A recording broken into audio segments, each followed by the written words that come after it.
Está um pouquinho diferente aqui por causa do último casamento. A gente ainda não arrumou tudo, né? Mas não tem problema nenhum. Quero deixar alguns recadinhos antes de estudarmos a palavra de Deus. Os irmãos estão vendo já algumas mudanças no nosso dia a dia, em função de todos os ajustes que temos feito, ajustes bons, que têm nos abençoado e têm nos ajudado. Um dos ajustes, dos últimos ajustes que fizemos com relação ao boletim, que estamos tentando provisoriamente mandar para os irmãos pela rede social. E você tem recebido, às vezes, como hoje, recebeu só hoje de manhã, então se você olhar aí, já mandei, mas tem procurado mandar aos sábados, que aí dá para você dar uma olhadinha antes, dá para você acompanhar, saber algumas participações.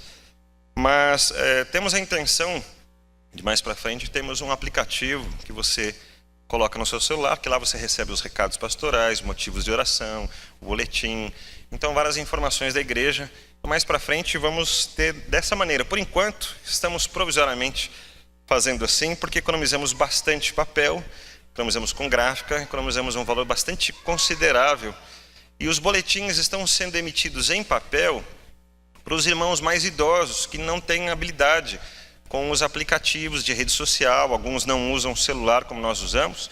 Então, os boletins estão sendo impressos para essas pessoas, para que eles não precisem ficar preocupados. Eles vão chegar aqui na igreja, vão receber e vão continuar usando.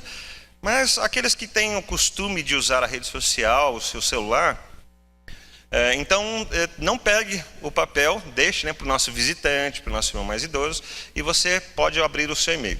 O seu e-mail, o seu WhatsApp. Se você não está recebendo, então você pode falar comigo, porque eu tenho a maioria dos telefones, dos números, e tenho mandado para os irmãos dos números que eu tenho. Se você não está recebendo, é porque eu não consegui cadastrar o seu número. Eu vou pedir para você falar comigo, eu vou anotar o seu número direitinho, vou passar a mandar como eu tenho mandado para os outros. Ajudem a informar os outros irmãos. Se alguém falar assim, eu não estou recebendo, você pede para ele, né? Ou você mesmo manda o WhatsApp para mim e diz, pastor, inclui tal pessoa na lista. Eu incluo, ele passa a receber também. A gente resolve de forma rápida, né? Estamos no momento aí, uma intermediação, para poder resolvermos e deixarmos ainda melhor. E aí eu conto com a sua ajuda, com a sua compreensão, para a gente ir melhorando. Os documentos já foram entregues na prefeitura, nós estamos avançando e agora estamos só aguardando a resposta da prefeitura. Então concluímos todas as partes que tínhamos para fazer, graças a Deus. Deus tem nos abençoado com isso também, né? Bom, eu estudando a palavra de Deus, vamos estudar a palavra de Deus. Vou pedir para você abrir no livro de Mateus, no capítulo 13. Nós vamos ler a partir do versículo 34.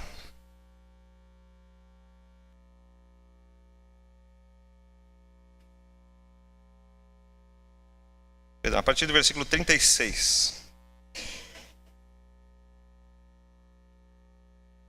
Até o versículo 43. Diz assim: Então Jesus, deixando as multidões, entrou em casa e, chegando-se a ele, os seus discípulos, dizendo, explica-nos a parábola do joio do campo. E ele respondendo disse, o que semeia a boa semente é o Filho de Deus. O campo é o mundo. A boa semente são os filhos do reino. Os joios são os filhos do maligno. O inimigo que semeou é o diabo. A ceifa é o fim do mundo. E os ceifeiros são os anjos. Pois assim como o joio é colhido e queimado no fogo, assim será no fim do mundo. Mandará o Filho do Homem os seus anjos, e eles ajuntarão o seu reino, todos os que servem de tropeço e os que praticam a iniquidade, e lançá-los-ão na fornalha de fogo. Ali haverá choro e ranger de dentes. Então os justos resplandecerão como o sol no reino de seu Pai. Quem tem ouvidos, ouça. A última instrução que lemos aqui é bastante importante, irmãos. Quem tem ouvidos, ouça. Há uma maneira de se olhar para a vida cristã. E essa maneira de olhar a vida cristã é baseada no nosso contexto. É como nós aprendemos sobre cristianismo. Você não vai se espantar de encontrar várias pessoas explicando cada um ao seu modo o que é ser cristão, não é verdade? Você pergunta para uma pessoa, ela vai dizer que é isso. Pergunta para outra, ela vai dizer que é outra coisa. Às vezes, nós vamos encontrar pessoas dizendo coisas contrárias umas às outras, do mesmo cristianismo. Por que eu estou dando a ênfase a isso? Tem uma preocupação bastante grande quando Jesus disse aos discípulos, quem tem ouvidos, ouça. Agora que o que ele disse está escrito, nós poderíamos dizer o seguinte: quem tem olhos, leia. Porque está escrito, são as palavras de Jesus. Nossa fé precisa estar baseada em alguma fonte segura. Voltando um pouquinho e vendo o versículo 41, o resultado de tudo aquilo que Jesus explicou para eles, e você vai encontrar no mesmo capítulo, um pouquinho antes, a partir do verso 24, a parábola que Jesus está explicando aqui, do joio e do trigo, dizendo então que o semeador lançou. E o semeador, então, Jesus explicou que é o Filho de Deus. Ele lançou a boa semente, que são os filhos de Deus, no campo que é o mundo. Só que junto veio um outro inimigo e plantou, ou jogou a semente do joio.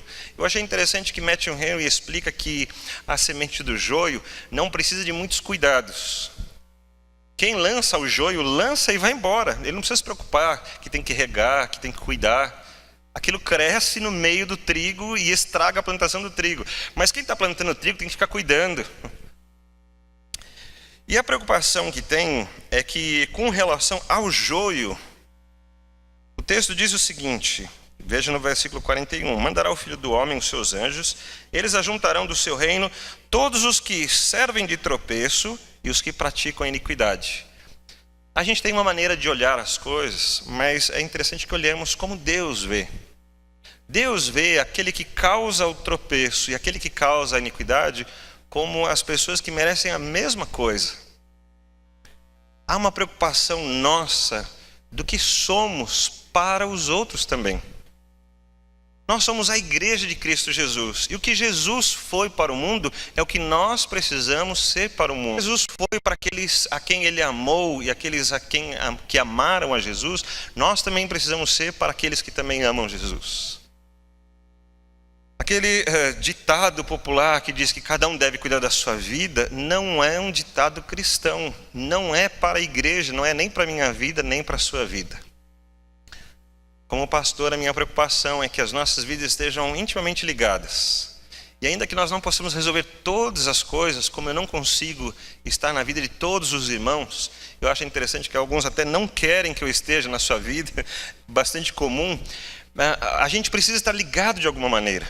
Talvez eu não possa estar na sua vida, mas talvez um irmão aí que está do seu lado possa.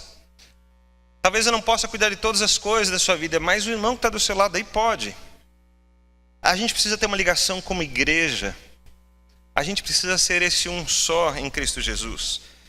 E quando o texto do verso 41 diz que esses dois casos, os que servem de tropeço e os que praticam a iniquidade, estão no mesmo patamar e os dois estão passíveis da mesma condenação, é algo que eu preciso pensar muito, porque na vida do meu irmão eu não posso ser um tropeço, eu preciso ser uma bênção.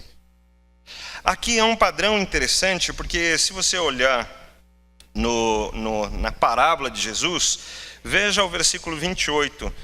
Respondeu-lhes: algum inimigo é quem fez isso. E os servos lhe disseram: quereis, pois, que vamos arrancá-lo? E ele, porém, disse: não, para que ao colher o joio, não arranqueis com ele também o trigo. Eu não sei se você entende a mesma coisa que eu, mas eu quero dizer para os irmãos aquilo que fica no meu coração. Nós temos um padrão de vida religiosa e espiritual. E usamos esse padrão para olhar para o irmão que está do nosso lado. E nós julgamos o irmão segundo esse padrão.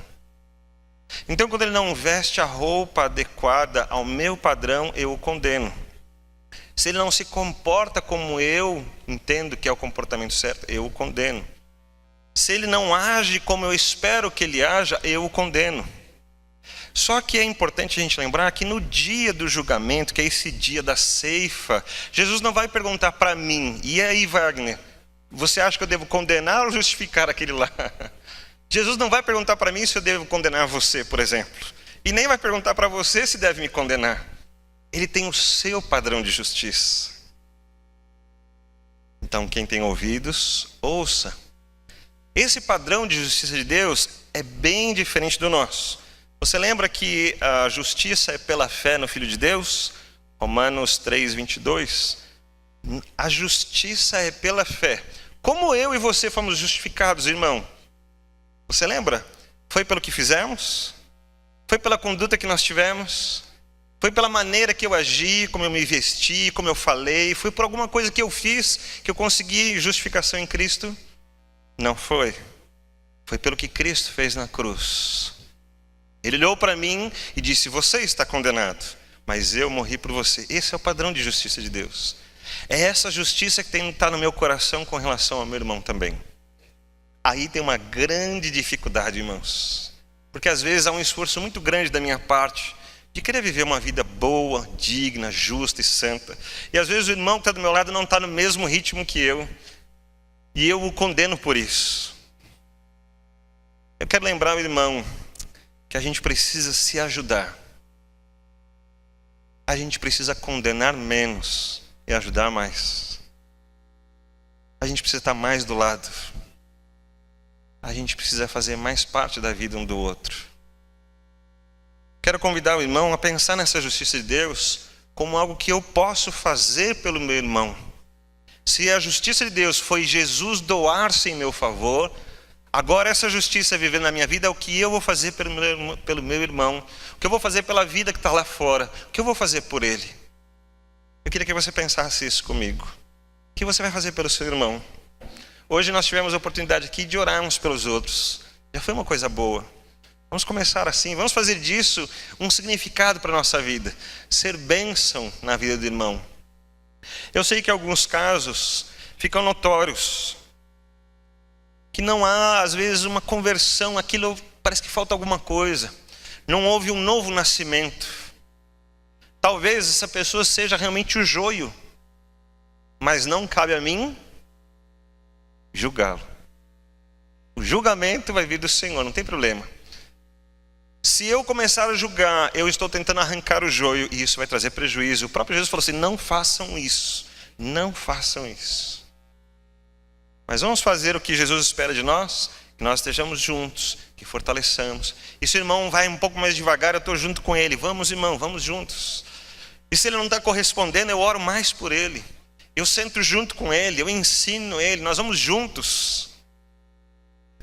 E se de todas as formas ele não entendeu, se de todas as formas ele não quis, ele tinha o jeito dele, a justiça dele, a má fé dele, e significa então que ele não creu em Jesus, naquele dia os anjos o levarão, e ele viveu a iniquidade.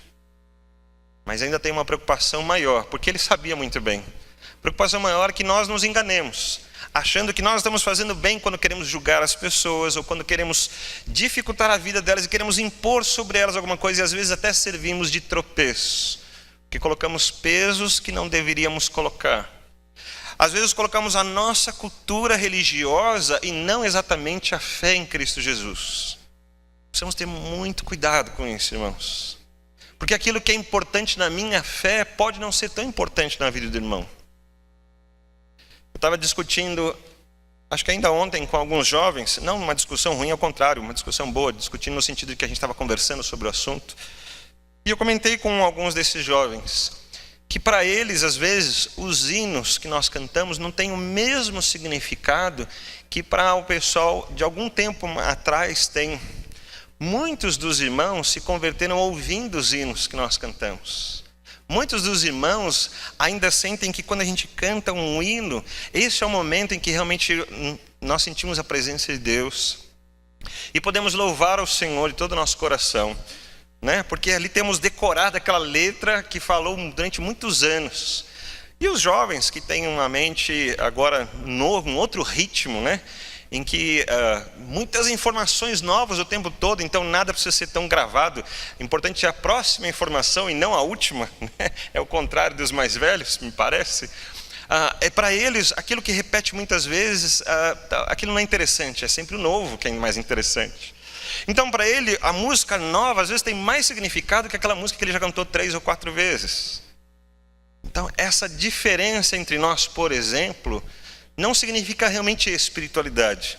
Significa mais uma segurança que nós temos, uma experiência que nós tivemos, e que pode ser boa para um e não tão boa para o outro. Mas isso não nos classifica como mais ou menos espirituais. Então, quando cantamos um hino do HCC, cantamos juntos, dividimos a comunhão, cantamos a mesma fé. Quando cantamos uma outra música, cantamos juntos e dividimos a mesma fé. O mais importante, irmãos, é que podemos nos reunir aqui. E que podemos nos reunir na minha casa, na sua casa. Nós podemos estar juntos e viver a mesma fé. Podemos nos falar pelos aplicativos, podemos dividir o pedido de oração e saber que todos nós estamos orando juntos. Ser bênção na vida um do outro, essa parte é mais importante. Que nós continuemos a trabalhar não pelo julgamento, não pelo nosso contexto apenas, não só por aquilo que eu entendo que seja bom, mas por aquilo que é a vida que Jesus espera de nós. Que haja sempre aquela oportunidade de sermos bênção na vida dos outros. Então vamos pensar assim, você vai dizer alguma coisa para o seu irmão, pense assim, o que Jesus diria para ele? Por exemplo, é muito importante, nós vamos ter uma mudança na ceia com relação aos cálices.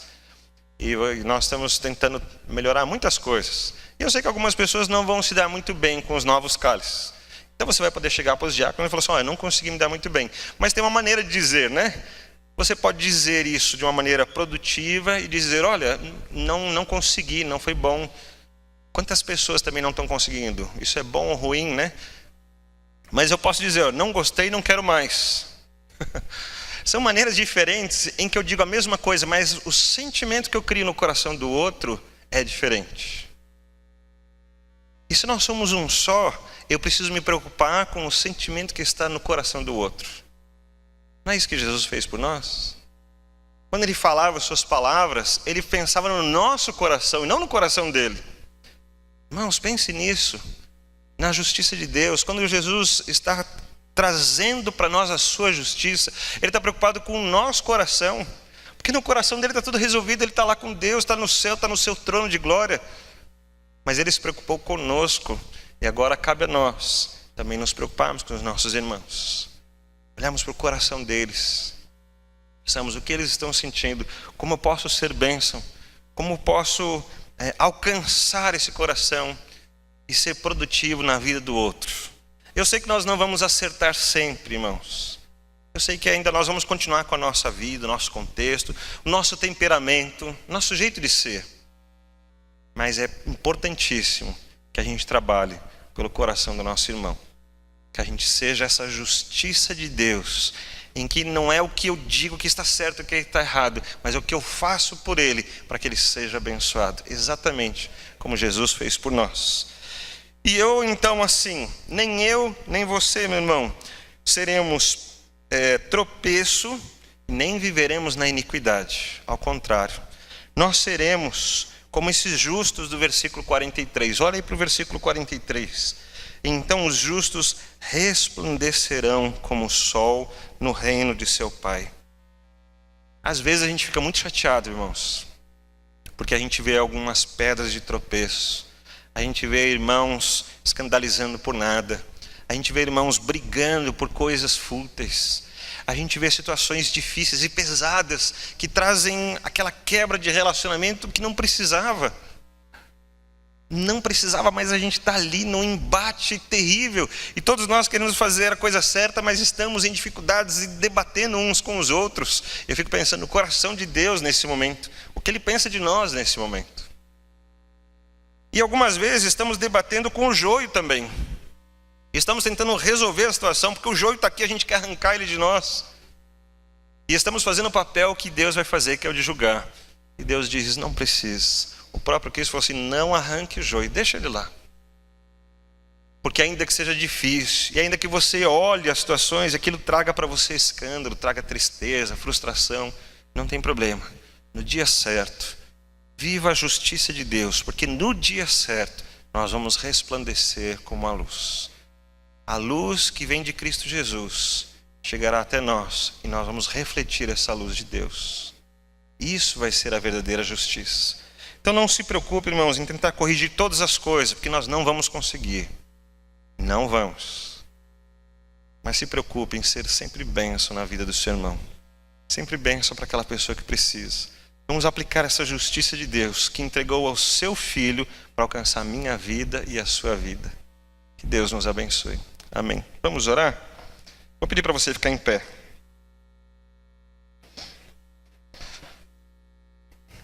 Vou pedir para você pensar no seu irmão. Seja esse que está aí do seu lado, seja alguém que não está aqui, não tem problema. Pense no seu irmão. Vamos pensar em bênção. Vamos pensar em como podemos ajudar e como podemos abençoar a vida do nosso irmão. Vamos pensar em como podemos refletir essa luz para a vida dele, trazer alegria para o irmão. Vamos trazer alegria. Que coisa boa, irmãos, quando a gente chega domingo, eu olho, tem gente aqui. Como é bom, a gente fala bom dia, tem alguém aqui. Na quinta-feira, às vezes, o nosso grupo é tão pequeno, mas cada um que chega traz uma alegria. Que bom, nós estamos juntos. Na quinta tarde aqui, o grupo das mulheres, quinta noite. Irmãos, como isso faz bem, como faz bem para o nosso coração. Então, vamos fazer disso sempre essa alegria. Nos encontrarmos tem que ser uma alegria. Quando a gente fala, vamos fazer alguma coisa, vamos para o ID, vamos produzir, vamos trabalhar, vamos. Que seja uma alegria sempre boa a gente estar junto e viver juntos. Vamos aplicar essa justiça de Deus, que é eu me entregar pelo próximo. Oremos. Senhor, muito obrigado por esta manhã e pela justiça de Deus nas nossas vidas. Porque não foi pelo que merecíamos, senão estaríamos condenados. Mas foi pelo teu grande amor que nos alcançou. Ó Deus, assim também queremos viver essa justiça nas nossas vidas, pela nossa família e pelos nossos irmãos. Fazendo aquilo que podemos abençoar, aquilo que podemos edificar, aquilo que podemos construir, as marcas boas que podemos deixar na história da sua vida e no seu coração. Que o Senhor nos ajude, ó Deus, a sermos bênção para os nossos irmãos, a sermos a alegria da nossa família. Às vezes, Senhor, vivemos dias difíceis e isso trouxe alguns machucados na nossa vida. Trouxe algumas dificuldades de agirmos. Mas nós queremos continuar a ser transformados em Cristo Jesus. Não queremos limitar o que Jesus pode fazer, nem o Santo Espírito de Deus. Não queremos também nos justificar a nós mesmos pelas nossas atitudes, ou pelo que somos, ou pelo que vivemos. Mas queremos que o Senhor continue a nos transformar em Cristo. Queremos pedir a Deus que sejamos amigáveis, que sejamos simpáticos, que sejamos amáveis, mas também que sejamos como Cristo, ousados, cheios da autoridade do Senhor, para sermos verdadeiramente bênção nas vidas. Que o Senhor nos ajude a ter a Tua palavra em nosso coração. Que o Senhor nos ajude a ter uma palavra de edificação para os nossos irmãos. Que o Senhor nos ajude a viver bem, ó Deus, em convívio, com alegria, levando a alegria do Senhor e vivendo a alegria dessa comunhão. Muito obrigado por esta manhã, por esses irmãos queridos, por estarmos juntos. Como é bom vivermos esta unidade que o Senhor nos propôs. Como é bom receber a oração do irmão e saber que ele está preocupado conosco. Como é bom ouvir os testemunhos daquilo que o Senhor faz, de como o Senhor tem cuidado das nossas vidas. E como é bom, ó Deus, saber que tem alguém do nosso lado que pode chorar conosco ou se alegrar conosco. Abençoe as nossas vidas, a Tua igreja, a Tua palavra. Que o Senhor nos receba em nome de Jesus. Amém.